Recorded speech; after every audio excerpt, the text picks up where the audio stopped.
تحریر فرمایا کہ ایک کتیا کے ہاں بچے پیدا ہوئے اور وہ مر گئی، اور میں ان کو گھر لے آیا تاکہ دودھ پلا سکوں، تو کیا یہ جائز ہے؟ بالکل جائز ہے بھائی، ضرور کرنا چاہیے۔ اللہ تعالیٰ اس پہ ثواب بھی دیتا ہے۔ ہر وہ چیز جس میں حیات جان ہے، چاہے وہ پودا ہی کیوں نہ ہو، اس کی حفاظت کرنا، اس کی رکھوالی کرنا، جانوروں کو مشکلات اور تکالیف سے بچانا، یہ اللہ کے ہاں سب قابل قدر ہے۔ اللہ کے ہاں ان چیزوں پر اجر ملے گا۔ آپ دیکھتے نہیں کہ حضور صلی اللہ علیہ وسلم نے فرمایا جب تم جانور کو ذبح کرو تو ایسی چھری لو جو تیز دھار کی ہو، اور وجہ بھی ارشاد فرمائی کہ جانور کو تکلیف نہ پہنچے۔ عربوں کے ہاں یہ رسم تھی کہ روغن تیل حاصل کرنے کے لیے زندہ اونٹوں کے کوہان کاٹ دیتے تھے اور اس کو پگھلا کے پھر چربی بنا لیتے تھے۔ حضرت رسالت مآب صلی اللہ علیہ وسلم نے زندہ جانور سے اس کاٹے ہوئے گوشت یا کسی چیز کو حرام قرار دیا، جائز ہی نہیں رکھا اسے، کیونکہ جانور کو اذیت اور تکلیف ملے گی نا۔ تو آپ نے کچھ جانوروں کو بچا لیا، اب یہ کہ وہ گھر سے وہ خود ہی چلے جائیں گے، بچے بڑے ہو جاتے ہیں تو وہ خود ہی چلے جاتے ہیں۔ تھوک ان کا کپڑوں کو لگ جائے تو کپڑے پاک کرنے چاہیے، دھو لینا چاہیے، ایسے کپڑوں میں نماز نہیں ہوتی۔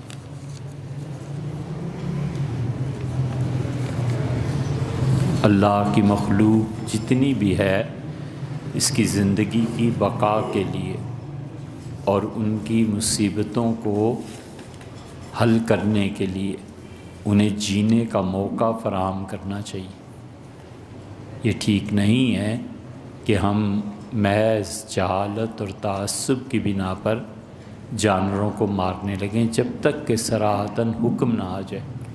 جب اللہ کا اور اس کے رسول صلی اللہ علیہ وسلم کا حکم ہوگا تو پھر تو رکنا ہی پڑے گا۔ یہ نہیں ہے کہ ہم انسانیت کا ڈھنڈورا پیٹتے پیٹتے کتاب و سنت کو بھی اس لپیٹ میں لے لیں ولیعذ باللہ، لیکن لوگوں کو جینے کا، لوگوں کے حقوق ہیں، بولنے کا، تنقید کرنے کا، یہ سب لوگوں کا حق ہے، انہیں موقع ملنا چاہیے۔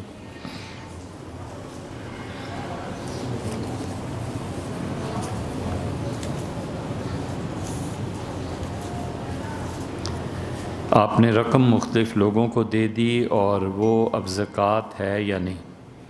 اصولی طور پہ تو بات یہ ہے کہ رقم کے مالک آپ ہیں اور آپ نے قرض میں دے دی تو زکوٰۃ بھی آپ کو دینی چاہیے، لیکن اگر یہ بالکل توقع ہی اٹھ جائے کہ یہاں سے پیسے ملیں گے، کسی انسان کا حال یہ ہو جائے، تو پھر اس پہ بعض فقہا نے کہا ہے کہ اس کے ذمہ زکوٰۃ نہیں رہے گی، کیونکہ اس کے پاس وہ چیز ہی نہیں رہی۔ لیکن اگر مل جائے کبھی بھی وہ رقم تو پچھلی جو سابقہ زکوٰۃ ہے وہ ادا کرنی پڑے گی۔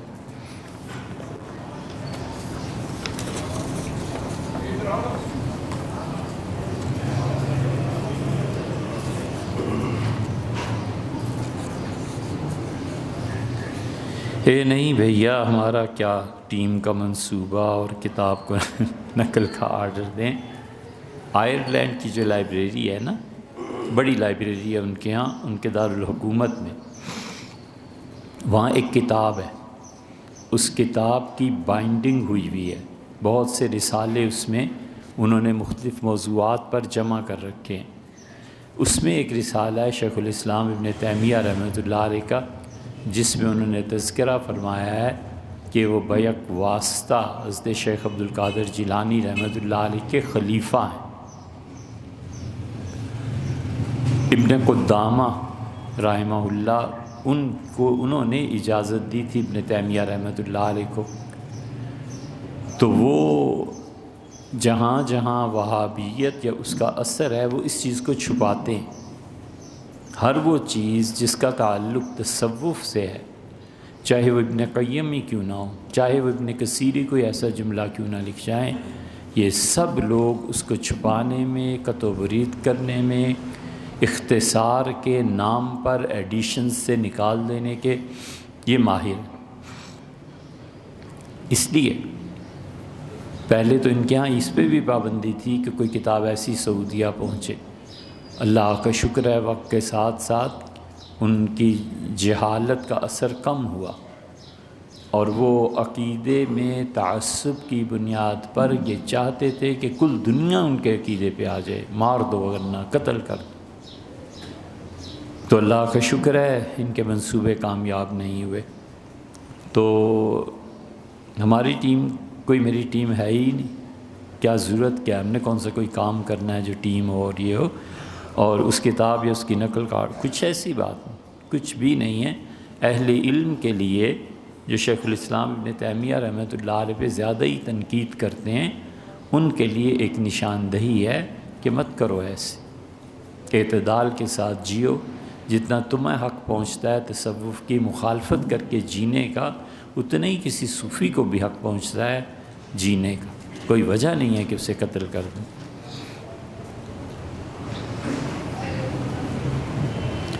سیدنا ابوبکر صدیق رضی اللہ عنہ نے اور سیدنا عمر فاروق رضی اللہ عنہ نے اپنے بارے میں صدیق اور فاروق کی نسبت دی ہے، یا رسول اللہ خدا صلی اللہ علیہ وسلم نے ان کو یہ القابات دیے ہیں؟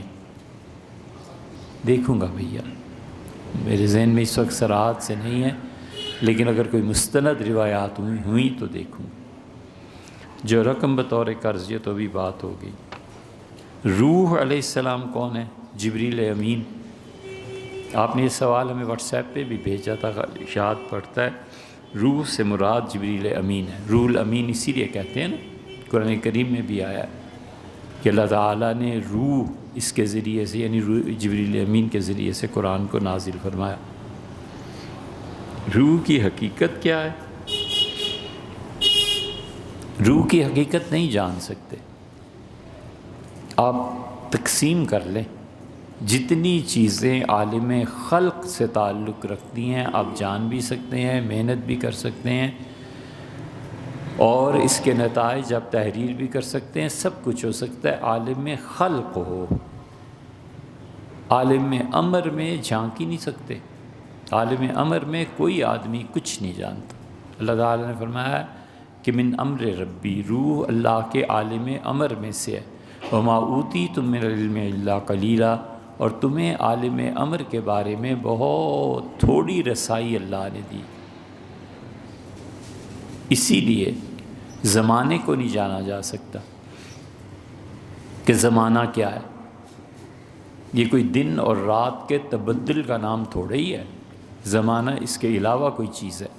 علامہ اقبال زمانے پہ تحقیق کرنا چاہتے تھے، تو علامہ اقبال نے ہندوستان کے بڑے بڑے صوفیہ کو خط لکھا، علماء کو نہیں لکھا۔ سید سلیمان ندوی رحمۃ اللہ علیہ بھی صوفی تھے اس وقت جب انہوں نے خط لکھا۔ پھر اسی طرح پیر صاحب گولڑا شریف، حضرت پیر مہر علی شاہ صاحب رحمہ اللہ، انہیں خط لکھا۔ پھر حضرت برکات صاحب رحمۃ اللہ تھے ریاست ٹونک میں، انہیں خط لکھا کہ مجھے ٹائم پر جا کر لیکچر دینا ہے انگلینڈ میں، اور میں اس سے پہلے اسپیس پہ دے کے آیا ہوں، اور وہاں کے ادا شناسوں نے بہت اسے اپریشیٹ کیا، تو مجھے آپ بتائیں۔ تو اس پہ وہ بحث میں پڑے رہے، مگر عالم امر اتنی آسانی سے سمجھ نہیں آتا۔ حتیٰ کہ ہم یہ بھی اگر کہیں تو کوئی زیادہ خراب نہیں ہے کہ اللہ کے اس عالم امر کو کوئی شخص سمجھ ہی نہیں سکتا اگر اس نے عرفان کو حاصل نہ کیا ہو۔ عرفان نظری نہیں، عرفان عملی حاصل کیا ہو۔ ذکر، اذکار، تصوف، مراقبات، ان چیزوں پہ جس انسان کو اچھا تجربہ یا اچھا حال ہو اس کا، پھر عالم امر کی چیزیں اللہ تعالیٰ اس پہ کھولتا ہے۔ عالم امر میں موت ایسے نہیں ہوتی جیسے یہاں موت ہوتی ہے۔ عالم امر میں روح کی پرواز ہوتی ہے، وہ خود عالم امر کا ایک حصہ ہے۔ عالم امر جو ہے اس میں زمان و مکان کی قیود کو ہٹا کر ایک چیز کرتے ہیں۔ آپ خواب میں دیکھتے ہیں ایک 100 سال پرانا آدمی کوئی دیکھتا ہے حضور اقدس صلی اللہ علیہ وسلم وغیرہ وغیرہ، یہ سب چیزیں عالم امر سے تعلق رکھتی ہیں، اس سے تعلق نہیں رکھتی۔ حضرت رسالت پناہ صلی اللہ علیہ وسلم جب معراج میں تشریف لے گئے تھے، بہت سی چیزیں انہیں دکھائی گئیں جو اس وقت تک تھیں نہیں۔ تو چیزیں کہاں سے آ گئیں؟ مثلاً اس وقت ایک چیز حرام نہیں ہوئی تھی اور آپ نے وہاں جا کر دیکھا کہ انہیں اس گناہ کی سزا مل رہی ہے، تو اس کا مطلب ہے کہ آپ واپس تشریف لائے، پھر آپ نے اس کو حرام قرار دیا، پھر اس گناہ کا کسی نے ارتکاب کیا اور پھر اس کو عذاب ہوا بغیر اللہ تعالیٰ کی رحمت کے۔ وہ عدل پہ مبنی اللہ کا فیصلہ تھا۔ اب وہ جو رسول اللہ صلی اللہ علیہ وسلم سے کوئی 500 سال بعد گناہ کا ارتکاب کرتا ہے، وہ اس وقت وہاں کہاں چل رہا تھا؟ یہ سب عالم امر ہے۔ اس عالم امر کو سمجھنا عملاً ہو سکتا ہے، اور وہ وہی ہے تصوف، سلوک، عرفان کا راستہ۔ تصوف میں بانسری اور اس کی دھن کی حقیقت کیا ہے؟ انسٹرومنٹ ہے بانسری، اور اس سے علاج بھی کرتے ہیں بہت سے لوگ جو مریض ہوتے ہیں ذہنی طور پہ۔ انسان جسمانی طور پر اتنا مریض نہیں ہوتا جتنا وہ نفسیات میں مریض ہوتا ہے، چونکہ عالم نفسیات ہمارے ہاں یہ رواج نہیں نا، لوگ جانتے نہیں، اس لیے حقیقت میں جو بیماریاں ہوتی ہیں یہ دل کی ہوتی ہیں۔ کبھی کبھی بخار چڑھتا ہے اتنا شدید، اور بخار کی اصل وہ خبر ہوتی ہے جو دھچکا اس کی روح کو لگا ہے، بھوک نہیں لگتی، کھا نہیں سکتا، سو نہیں سکتا۔ اب یہ بیماری اس کی اصل اس کے پیچھے کیا ہے؟ اس پہ کسی نے الزام لگا دیا، اب ساری رات کے لیے نیند اڑ گئی۔ تو نفسیاتی چیزیں ہیں نا، یہ نفسیاتی بیماریاں ہیں۔ اللہ تعالیٰ نے کوئی انعام فرمایا، اس پہ وہ اللہ کا شکر ادا کرتے ہوئے روتا چلا جا رہا ہے۔ یہ کیا چیز ہے؟ وہ اندر کی ایک چیز ہے جو اس پہ ظاہر ہوئی، اور اس نے اللہ کے شکر میں آنسو بہائے یا آنسو اس کے ٹپک پڑے۔ تو یہ سب چیزیں عالم امر سے تعلق رکھتی ہیں، اور عالم امر کے لیے بڑی محنت کرنی پڑتی ہے، مجاہدے کرنے پڑتے ہیں۔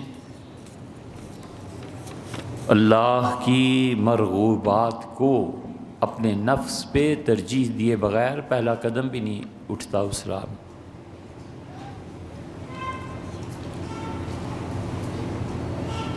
سیدنا آدم علیہ السلام کو اللہ نے سب چیزوں کے نام سکھائے، یہ ہو چکی بھیا بحث، ہم اس کا جواب ایک سے زائد مرتبہ دے چکے۔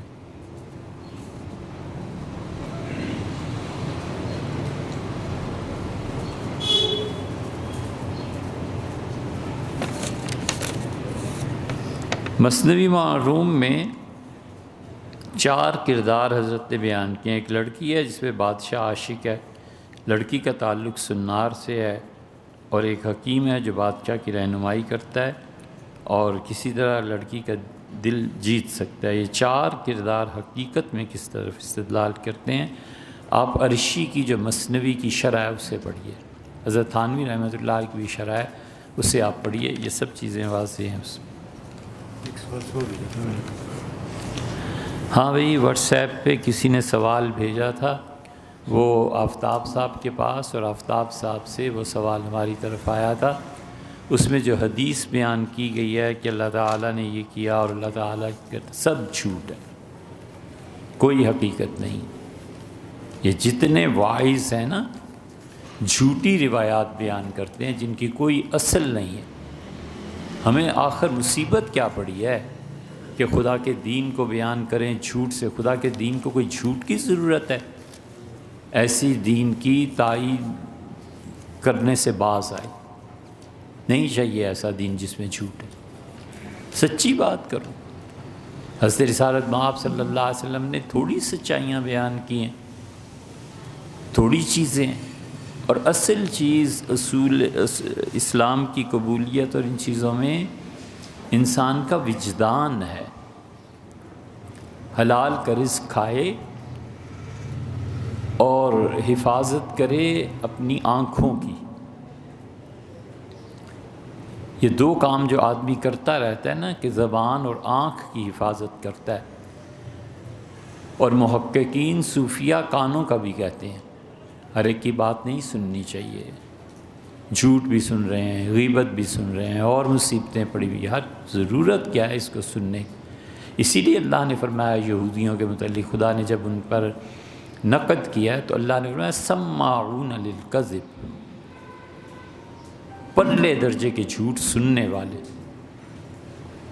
اللہ نے یہ نہیں کہا جھوٹ بولنے والے، اللہ نے فرمایا جھوٹ سننے والے۔ اکالون للسحت، بدترین قوم، حرام کھانے والی یہ یہودی ہیں۔ اللہ نے یہ نہیں کہا کہ جھوٹ بول، اللہ نے کہا جھوٹ سننے والے۔ کیوں جھوٹ سنتے ہیں؟ مت سنیں جھوٹ۔ کتنے القابات ہیں مرید اپنے شیخ کے لیے۔ حضرت اگر شیخ عبدالقادر جیلانی رحمۃ اللہ علیہ ہوتے تو آپ کو چوم لیتے، جنید بغدادی ہیں آپ، اور فلاں فلاں، اور حضرت جانتے ہیں میں کچھ نہیں ہوں۔ یہ بھی شکر ہے اگر جانتے ہوں، ورنہ وہ تو دل میں یہ بھی کہہ سکتے ہیں کہ تم کن صوفیوں کا نام لیتے ہو، یہ تمہارے بچے تھے، ہم اس اعلیٰ مقام پر فائز۔ یہ جھوٹ ہی سننا ہوتا ہے، اور کیا ہے؟ اپنے مشائخ کو خوش کرنے کے لیے ان کے مطابق دین کی تعویلات کرنا۔ اس لیے ہمیشہ بچنا چاہیے، جن کو وراثت میں گدیاں ملتی ہیں نا، ان کی بیعت سے بچنا چاہیے۔ جاہل آدمی ہوتے ہیں عمومی طور پہ 90% سے زیادہ، کیا دیوبندی اور کیا بریلوی، ان میں اب جو وراثت میں چیزیں آ رہی ہیں نا، پیری مریدی، ان سے بہت بچنا چاہیے۔ جھوٹی روایات کرتے ہیں، جھوٹ بولتے ہیں، کئی چیزیں ایسے ہیں۔ اس لیے جن لوگوں کے ہاں بھی نقد ہوتا ہے، خاص طور پہ محدثین میں، وہ کوئی رعایت ہی نہیں کرتے۔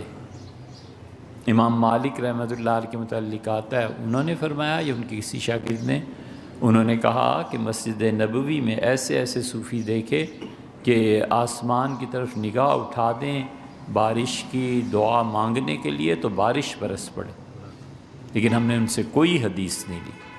اس لیے کہ حدیث بڑا سٹینڈرڈ ہے اس علم کا، اس کی براہ راست نسبت ہے حضرت رسالت بنا صلی اللہ علیہ وسلم کے ساتھ۔ دو علم ایسے ہیں جن کے انتہا، اگرچہ ہر ایک کی انتہا ہے، مگر ان کی تو صراحتاً ہے۔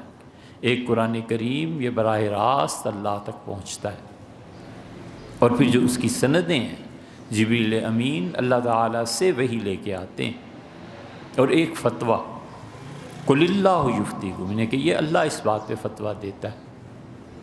یہ دونوں چیزیں ایسی ہیں جن میں بہت شدید، اور تیسرے حضور صلی اللہ علیہ وسلم کے احادیث میں بھی احادیث قدسی، دونوں طرف عذاب ہے۔ ایک طرف عذاب یہ جاہل واعظ ہیں، جھوٹ بکتے ہیں حضور صلی اللہ علیہ وسلم پہ، جھوٹی روایات بیان کرتے ہیں تاکہ لوگ دین سے جڑیں۔ بھی تمہیں ضرورت کیا ہے اس جھوٹ کے بولنے کی، سچی بات بیان کرو۔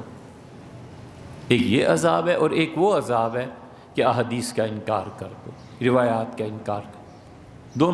دونوں خراب لوگ ہیں۔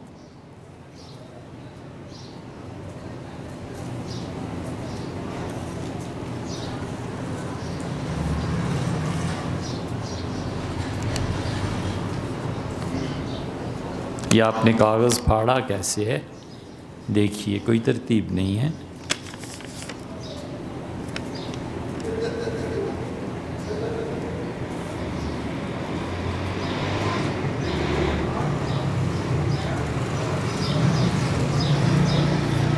بھیا یہ سوال نمبر 1 جو ہے ہم زیادہ سمجھ نہیں پائے۔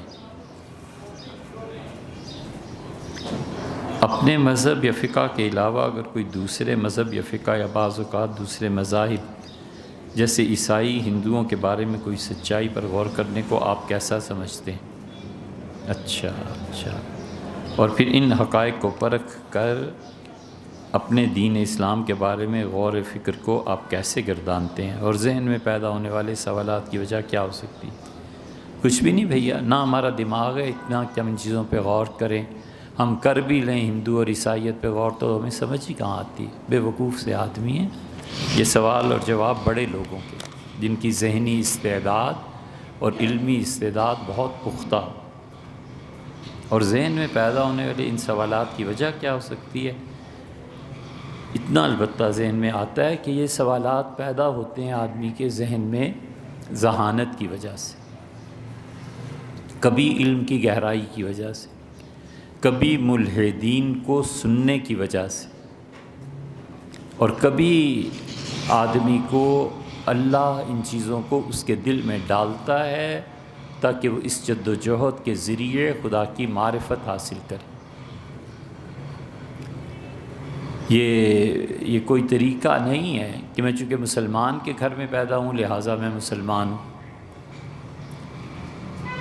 ہندوؤں کے گھر میں پیدا ہوا ہے وہ ہندو ہے، تو معیار کیا ہے آخر سچائی کا؟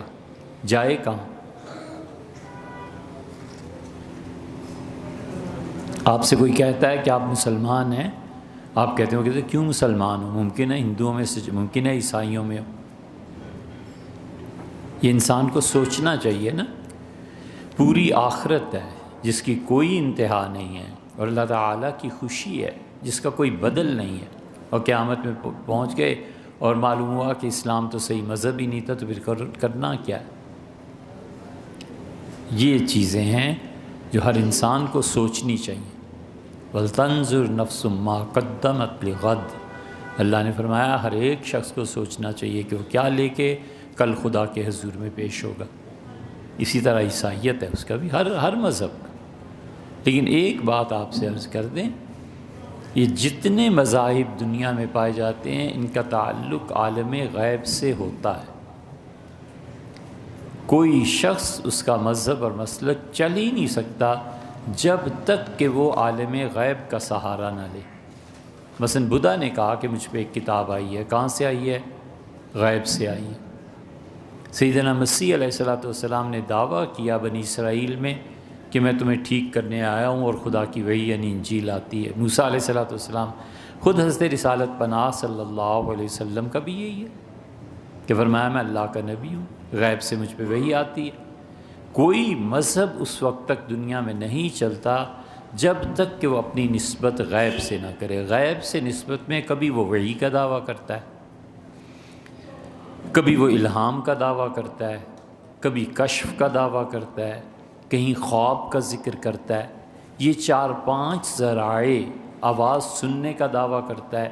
یہ جتنے 4-5 ذرائع ہیں نا، اس کا دعوے دار ہوتا ہے اور پھر لوگوں کو کہتا ہے کہ اس پہ ایمان لاؤ کہ یہ 4-5 ان میں سے فلاں ذریعے سے خدا کا دین مجھ تک پہنچا ہے، خدا کا حکم یہ۔ اصل ہر مذہب کی بنیاد یہ ہے، کوئی مذہب دنیا کا اس سے خالی نہیں جس کے بانی نے یہ نہ کہا۔ بانی کہتا ہے وحی آتی ہے، بانی کہتا ہے الہام ہوتا ہے، بانی کہتا ہے کہ فرشتہ آیا تھا، بانی کہتا ہے کہ غیب سے آواز ہے، بانی کہتا ہے میں نے خواب میں۔ ہر مذہب کا بانی یہ پہلا دعویٰ کرتا ہے اور ہم اس کو مانتے ہیں، بالکل صحیح ہے۔ کوئی شخص نبوت کا کسی چیز کا دعویٰ نہیں کر سکتا جب تک کہ غیب کو اپنے ساتھ نہ چھوڑے۔ جب یہ بات طے ہو گئی تو ہمیں صرف اتنا دیکھنا ہے کہ غیب سے جتنی بھی چیزیں کسی شخص کے پاس آئی ہیں ان میں کون سی چیز سب سے زیادہ محفوظ ہے، بس وہ راستہ اللہ تک لے جائے گا۔ چھٹی یہ مان لیا جائے کہ انجیل اللہ کی طرف سے آئی ہے، ہم مانتے ہیں، کیا اب تک محفوظ ہے؟ نہیں ہے محفوظ۔ دنیا کا کوئی الہام، کوئی کتاب محفوظ ہے ہی نہیں کہ جس اوریجنل شیپ میں وہ نازل ہوئی تھی اب تک وہ باقی ہو، ایسے نہیں ہے۔ بدھ مت میں کتنی تبدیلیاں آ گئیں، عیسائیت میں، یہودیت میں، ہندوؤں میں سینکڑوں ہزاروں سال لے دے کے ایک خدا کی کتاب ہے۔ جس طرح وہ غار حرا میں نازل ہونا شروع ہوئی تھی اسی طرح آج امت کے ہاتھوں میں 1500 سال میں ایک منٹ، ایک سیکنڈ کا فرق نہیں پڑا کہ قرآن پوری دنیا سے غائب ہو گیا ہو اور پھر اگلے دن ملا ہو۔ قرآن واحد اللہ کی رہنمائی ہے، اوپر سے جو وہی غیب سے آتی ہے کہ واحد چیز ہے جو محفوظ ہے، اور اس کی حفاظت کے لیے اللہ تعالیٰ نے خود وعدہ بھی فرمایا ہے۔ اور دوسری چیز اس کے ساتھ حضور اقدس صلی اللہ علیہ وسلم کی وہ گفتگو جس میں آپ نے فرمایا کہ حدثنی ربی، میرے پروردگار نے مجھے یہ بات سکھائی، اللہ تعالیٰ نے مجھے یہ سکھایا، اللہ نے مجھ سے یہ کہا۔ اگر وہ احادیث باعتبار سند بھی محفوظ ہیں تو احادیث قدسی اور خدا کی کتاب، یہ دونوں چیزیں جہاں جہاں محفوظ ہیں، خدا کی کتاب سے مراد قرآن، وہ مذہب سچا ہے بس۔ میں اس لیے مسلمان ہوں کہ اللہ نے جو کچھ بھیجا ہے عالم غیب سے، وہ اب تک ایک حرف کو ادھر ادھر نہیں کیا جا سکا۔ زیر اور زبر بھی اگر خدا نے 2 مرتبہ بھیجا کہ اس پہ زیر بھی پڑھ سکتے ہیں، اس پہ زبر بھی پڑھ سکتے ہیں، تو بھی محفوظ ہے۔ اسی لیے ہم قرأتوں کا کیسے انکار کر سکتے ہیں؟ یہ ہے جہاں خدا کی کوئی رہنمائی محفوظ مل جائے بس ٹھیک ہے، اس کی پیروی، اور وہ ہے ہی نہیں کہیں سوائے قرآن۔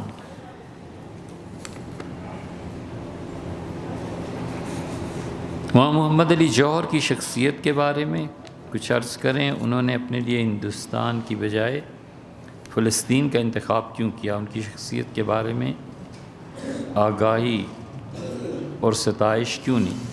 بھئی ہم تو کئی مرتبہ محمد علی جوہر کا نام لے چکے ہیں، ان کی باتیں کر چکے ہیں، کئی جگہ ریکارڈنگز مل جائیں۔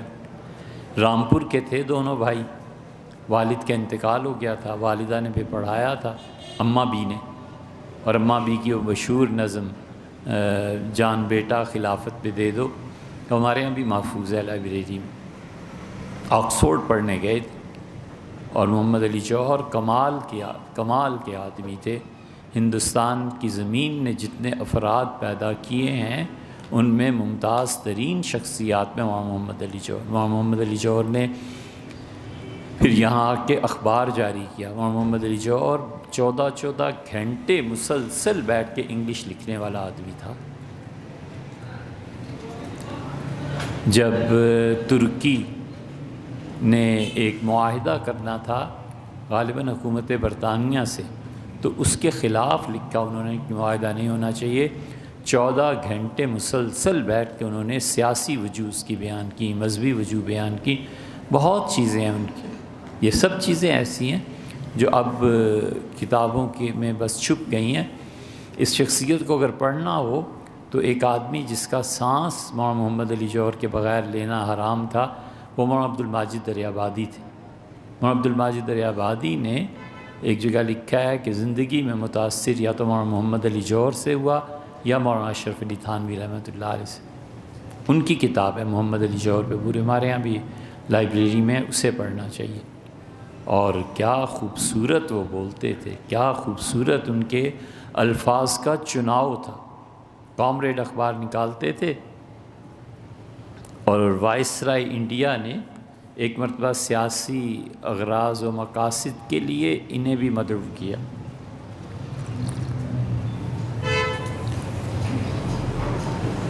تو جوہر بھی آئے، سارے ہندوستان کی سیاست جمع تھی، مسلم لیگ کیا اور کانگریس کیا۔ تو وائسرائے سے تعارف ہوا تو وہ تو پریشان ہو گیا۔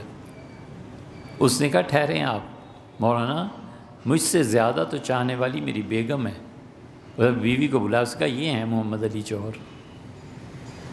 تو وہ بہت پرجوش طریقے پہ اس نے استقبال وغیرہ وغیرہ جو رسومات ہوتی۔ تو وائسرائے نے کہا کہ مولانا یہ تو صبح ناشتہ نہیں کرتی جب تک کہ آپ کا اخبار نہ پڑھ لے، اسے آپ اتنے اچھے لگتے ہیں، اور آپ کے فکروں کے فکرے یہ سناتی ہے مجھے کہ دیکھو کیا غضب کی بات کیا۔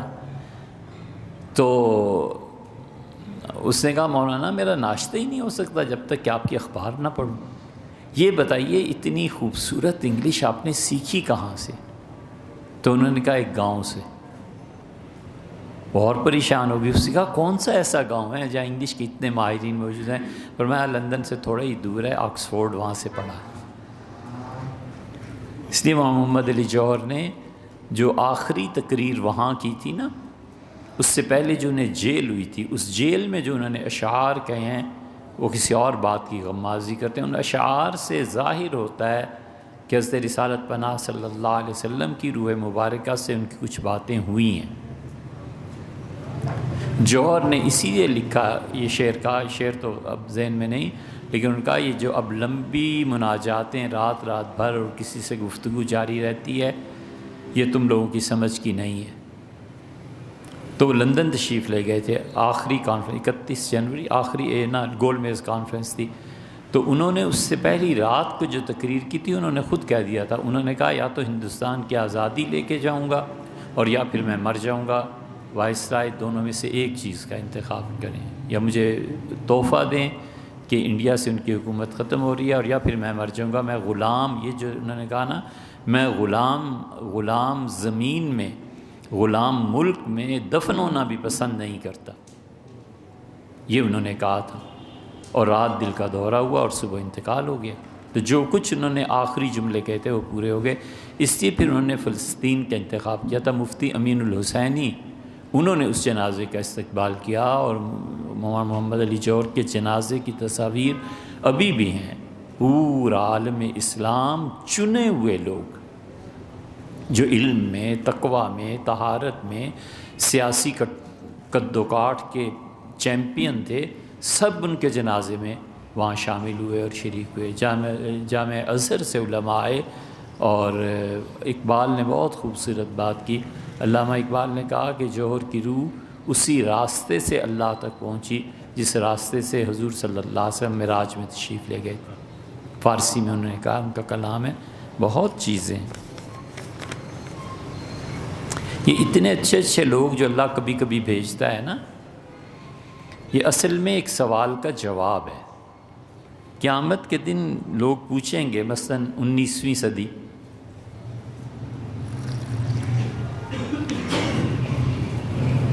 20ویں صدی، کہ اللہ ہم تک تو تیرا پیغام پہنچا ہی نہیں، کوئی اچھے بندے ہی نہیں آئے ہمیں شعور سکھاتے، تو اللہ تعالیٰ ان لوگوں کو حجت بنائے گا اور دلیل کہ تم اس زمانے میں بھی غلام رہے جب محمد علی جوہر جیسا آدمی تم میں موجود تھا، تم اس زمانے میں بھی غلام رہے جس زمانے میں ابوالکلام آزاد زندہ تھے، تم نے ان لوگوں کی ایک نہیں سنی اور اپنے پاؤں پہ کلاڑیاں مارتے رہے، تم اس زمانے میں سود کے سارے نظام کو رائج کرتے رہے جس زمانے میں تم نفرت کا اور لعنتوں کا انبار لگاتے تھے کہ جس عورت نے کہا میرا جسم میری مرضی، وہ ملعونہ بھی ٹھہری، کافرہ بھی ٹھہری، اس پہ لعن طعن بھی ہوئے۔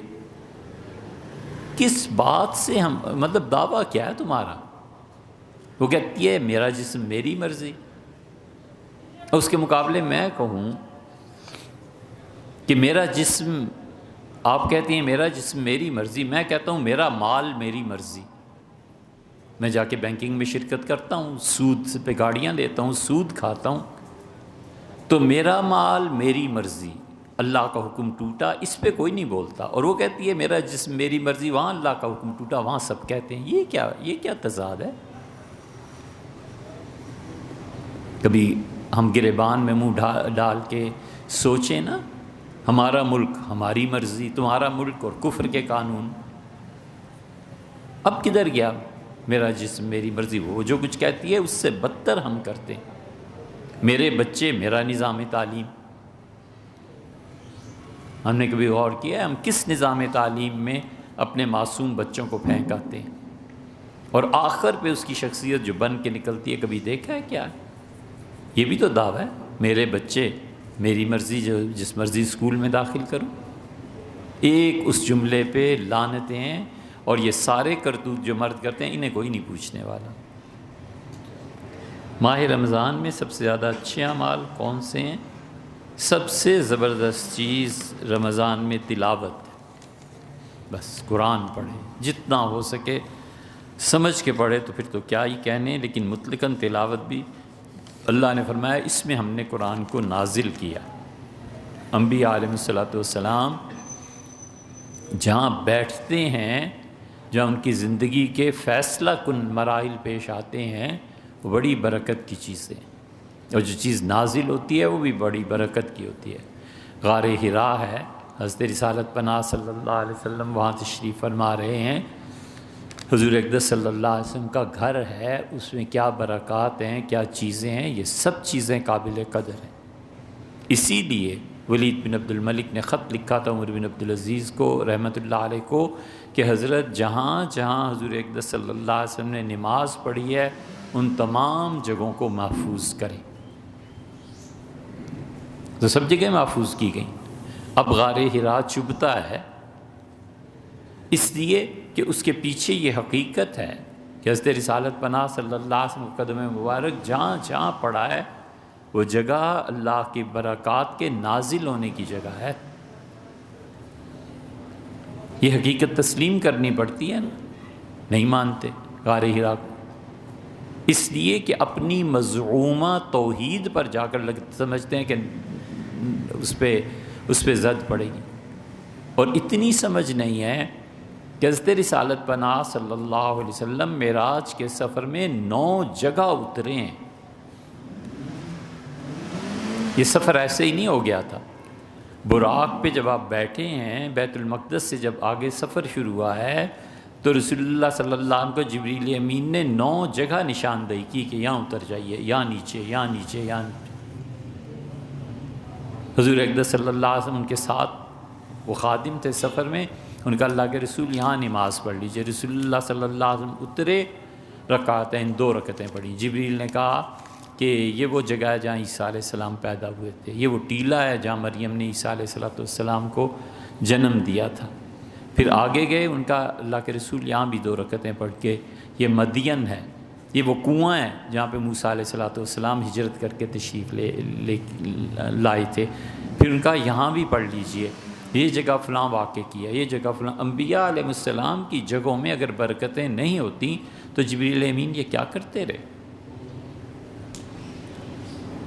یہ حدیث سنائی تھی مولانا شبیر احمد صاحب عثمانی نے عبدالعزیز کو، جن سب کا جد امجد تو نہیں کہتا، جو بھی تھا وہ جن کا جد تھا وہابیوں کا، اس کو، تو اس پہ آ کے پھر چپ ہو گیا، پھر کہنے لگا یہ علماء سے بات کریں، مجھے نہیں آتا۔ اسے کیا آنا تھا؟ اس کے بیٹے ابن سعود کو بھی کچھ نہیں آتا تھا۔ سید سلیمان ندوی رحمۃ اللہ علیہ لکھا ہے کہ ہم عرفات کے میدان میں کھڑے تھے، لمبے لمبے پاؤں والا اور بدوؤں کی طرح آیا ہمارے پاس ابن سعود، تو مجھے بتایا گیا یہ شاہ ہے سعودیہ کا، تو میں ملا ان سے، تو حال احوال باتوں میں اس نے ایک بات کہی اور بالکل صحیح بات کی۔ اس نے کہا حضرت افسوس یہ ہے کہ ہماری ماؤں نے ہمیں پڑھایا نہیں، تو ابے نے یہ سکھایا تھا کہ سلطنت سنبھال لو۔ براہ کرم مکر اور ہیں یہ کیا لفظ لکھا ہے، اور جہنم کے فرق کو واضح کریں، پتہ چلے کہ کس فرد کا عمل بے فکری سے ہے یا غلط فہمی سے ہے۔ آپ ٹائپ کر لیجئے، آئندہ اس سوال کو پڑھنے میں ذرا آسانی رہی۔ اچھا جی، ضرور۔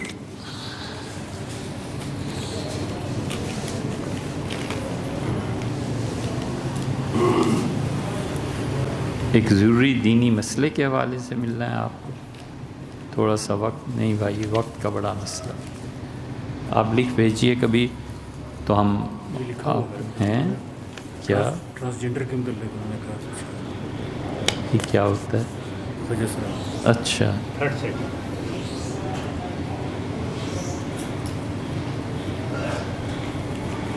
the religious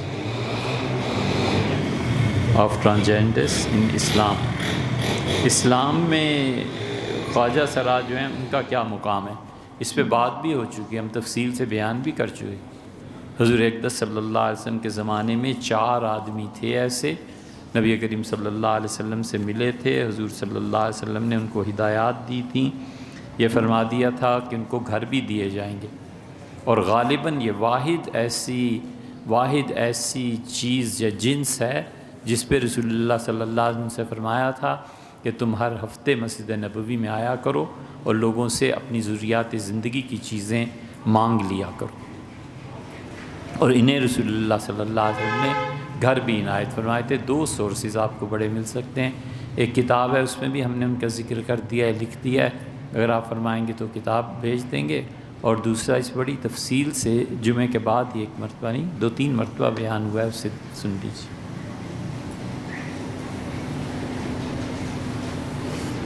یہ بھی اور جو بچے معاشرے میں ناجائز پیدا ہو جاتے ہیں، جن کے باپ کا کچھ پتہ نہیں ہوتا، سیدنا علی رضی اللہ عنہ کو ایسے بچوں سے بڑی محبت تھی۔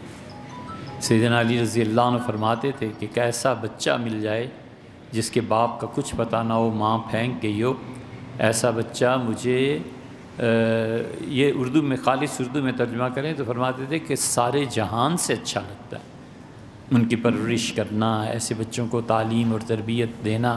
سیدنا عمر رضی اللہ عنہ کو ایک بچہ مل گیا، اسے پالا، اور خلافت کا دور تھا، اپنے کندھے پہ بٹھاتے تھے۔ لوگ کہتے ہیں ہم نے امیر المومنین کو دیکھا کہ وہ اس کی شرارتوں سے خوش ہوتے تھے، اور وہ آپ کے چہرے مبارک پہ ہاتھ پھیرتا تھا، سیدنا عمر رضی اللہ عنہ مسکراتے تھے۔